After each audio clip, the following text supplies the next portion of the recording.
disenfranchisement after you finish your sentence, and then there's also while you're in prison. And because this issue in the First Circuit deals only with people in prison, I'm really worried that the decision they would come to would actually affect people in Virginia who are out of prison but still can't vote. So I'm afraid that because they're challenging it in the wrong order, I think that's what Stephen was talking about, bad facts can often lead to bad laws in cases. And so for me, I'm a little worried that we haven't settled what happens to someone who is still disenfranchised after they get out of prison. Nobody knows yet.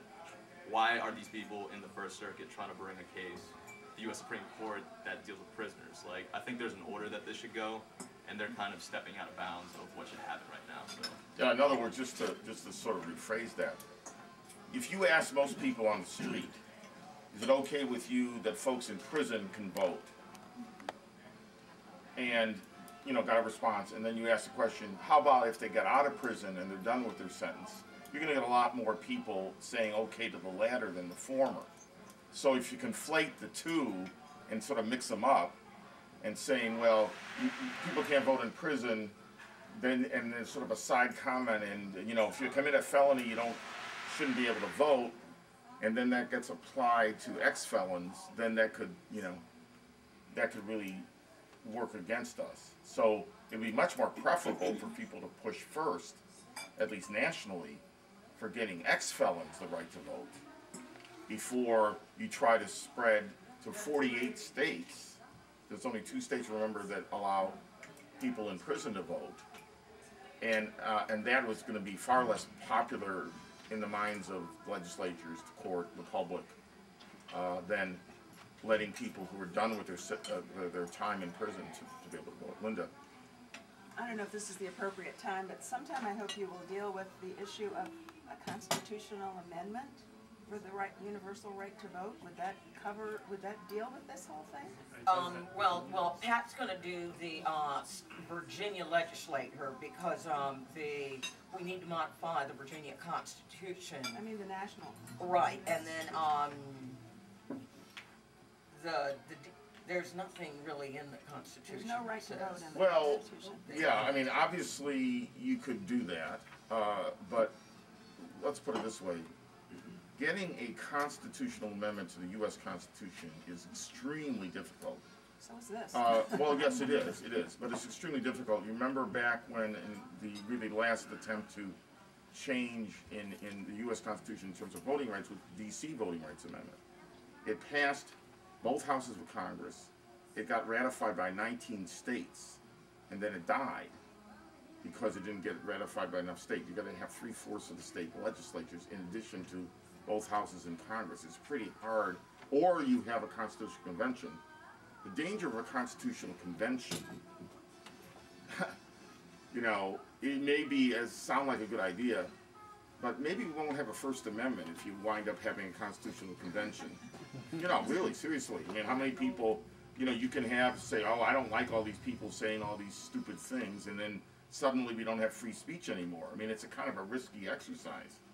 We have some good amendments now in the Constitution if you sort of open up the whole thing, constitutional amendment. So the preferred way has always been through the legislature, but that just, and that, I think there's a broader issue, and that is when Scalia said in Bush versus Gore, that the decision that handed George W. Bush the election in 2000, when he said, you know, there's no constitutional right to vote. And people were saying, what? Now, it would help to get a constitutional amendment that said that, but then the question is, so what would this Congress do on that? And, you know, you've seen the U.S. Congress in action now, and, you know, it may be that there's an amendment to say, except for, I don't know, everybody can vote unless you've had an abortion, then you can't vote, or God knows what, you know. So should we go on to... Right, now it's Pat. Also in your book, we tried to... I have to say it's not going to be much more encouraging. The history in Virginia of trying to change this through the legislature is sort of repetitive, and it's repetitively sad. Basically, what needs to be amendment, a state constitutional amendment, yeah. You can make some changes around the edges, but the only thing that will really restore felon voting rights is to change the Constitution. We have, and the Senate, the issue has not died. It does come up every year. They introduce bills to amend the Constitution. The way it started in odd number, there was a bill, okay, there were several bills this year in the House and Senate. And basically, they're bills for a constitutional amendment to restore civil rights for all felons, and then there was another one to restore civil rights for non-violent felons. The House bill died. It says it was left in privileges and elections, which means it died in committee, so it didn't go out. So it has to be brought up again next year. And then the Senate bill was continued until 2011. So basically, nothing has happened so far. And what we have to do is keep supporting those senator from Northern Virginia who perennially introduces these constitutional amendment bills in the Senate, and Senator Yvonne Miller also, Delegate Betsy Carr, and Delegate Rosalind Dance, and Algie Howell. But right now, where we are is that we just have to wait till 2011, and between now and then, push our senators and delegates to do something about it. But then after that, I'm honestly not really sure what happens. Does anybody know what happens after, if we passed the bill to propose a constitutional amendment, what happens after that? I mean, what do we have to? I believe it has to pass a second time after the election, Okay. Up in the next General Assembly, and after that, then there has to be a public referendum. Public referendum. So I think it's a three-part process that we're still fighting for step one. Right. Okay. So that's where we are. If anybody followed the Marshall-Newman amendment, the anti-gay So Republicans right now is not. It makes it really, really difficult. This bill has been introduced every year, at least by, I know, my delegate who's on Ware from Roanoke, and they know the issue, they're very familiar with it, and so this is not going to be something new for them. And so I think there's been an education process for a lot of the House Republicans who may be on the fence about it. So I'm not going to say it's like out of the question that there could be some movement on this. So I'm still holding out hope, but we'll see. And another thing is that you get the Sessions of the legislature, that's a problem. Doing it twice, because I guess the theory is you want to allow the people a chance to vote out anybody who voted in favor of it, or vice versa. exactly. Each house has that. Yeah, we're two different. Andrea included, that's right after the ACLU page on the Virginia stuff.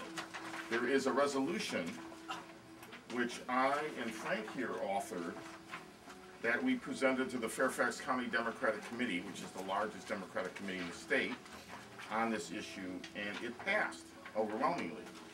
This, I would encourage you to do this. You know, you can use whatever portion of this might be useful, but it does three things that are important. One, it raises public awareness of this issue, because obviously they're considering a resolution, then they have to understand what the issue is and why it's important. Two, it gets them on record as, if you can get them to support it, then you can tell the legislatures, the members of Congress, etc., that, you know, this is what your Democratic committee or city council or whatever entity, you know, you have, that your county board could pass it. You know, there's public sentiment for this. And thirdly, it really is empowering in terms of getting other people active on this issue. You wouldn't imagine the number of people says, you know, that's something I really want to work on, and then you get, you know, new activists on it. So it's a really a good thing to do. It's not that difficult to put together something like this. You could use this, you can change the wording, you know, just make sure it's as accurate as possible if you're using statistics. But I would encourage you to do this. Now, I'm not going to pretend that this is a cinch, but on the next page, there's a nice fact sheet on a bill that has been introduced in both the House and the Senate. Now we're talking about the United States House and Senate, by Representative John Conyers of Michigan in the House, and by Russ Feingold, Senator from Wisconsin, in the Senate. It was introduced on July 24th, 2009, so it's pretty new. This was introduced for the first time, and it's S-1516 and H.R. 3335. And the good news is that there is actually